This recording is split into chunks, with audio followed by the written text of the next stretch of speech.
খোৱাং দুলীয়াবাম গাঁৱত বিগত 12 দিন ধৰি সন্ধানহীন হৈ আছে স্নাতক প্ৰথম ষান্মাসিকৰ ছাত্ৰ বিশ্বজিৎ চুতীয়া।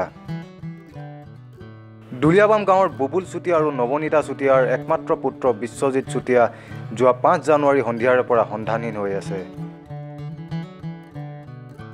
বিশ্বজিৎ ওৰফে মুনৰ সন্ধানত পৰিয়ালৰ লোকে বিভিন্ন স্থানত খবৰ কৰিও কোনো সন্ধান নোপোৱাত হাহাকাৰ পৰিস্থিতিৰ সৃষ্টি হৈছে পৰিয়ালটোত।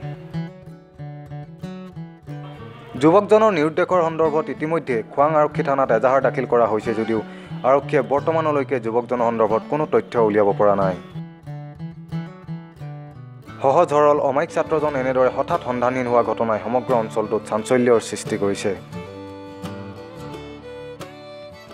যুৱকজনৰ সন্দৰ্ভত যিকোনো তথ্য থাকিলে 9365472732 নম্বৰত যোগাযোগ কৰিবলৈ আহ্বান জনাইছে পৰিয়ালৰ লোকে।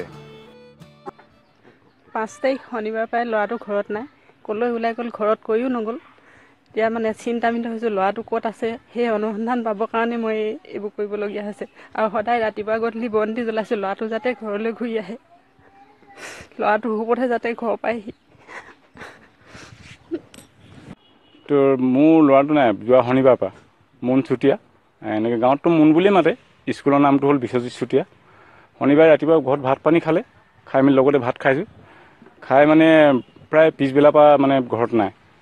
ঘৰত পিছবেলা নাই ভাবিছোঁ আমি ওচৰত ক'ৰবাত মেজিকৰ চেজিকৰ লগৰ ল'ৰাৰ লগত আছে বুলি শনিবাৰ দিন থাকিলে। দেওবাৰ দিন মই বজাৰলৈ গুচি গ'লোগৈ, বজাৰৰ পৰা আহি কিনে ঘৰত সুধিছোঁ মাকক, মাকে কৈছে বোলে অহা নাই। আৰু ভাবিলোঁ দুদিন মানে থাকিলে ওচৰত আছে আৰু। তো সোমবাৰ দিনা বিচাৰ কৈছে মই ইটো সিটো ল'ৰাক মই খবৰ লৈছোঁ, কোনো নাজানো বুলি কৈছে। আৰু বৰ্তাকৰ ঘৰলৈ গৈছোঁ, তাত খবৰ লৈছোঁ, নাই নাজানো বুলি কৈছে। আৰু লগত বাগানৰ ল'ৰা এজন আছিলে তালৈ গৈছোঁ, তেওঁ নাই মানে ক'ৰবালৈ গ'ল বুলি কৈছে। মই ভাবিলোঁ তেওঁৰ লগতে গ'ল বুলি, কিন্তু এতিয়া তেওঁ আহিলে ঘৰত নাই। এতিয়া মই সেই নোহোৱা গতিকে মই মানে কি কৰিলোঁ, থানালৈ গ'লোঁ, তেওঁলোকক মই থানাত আকৌ ৰিজহাত দিলোঁগৈ। তেওঁ এতিয়া আজি 12 দিন হৈছে।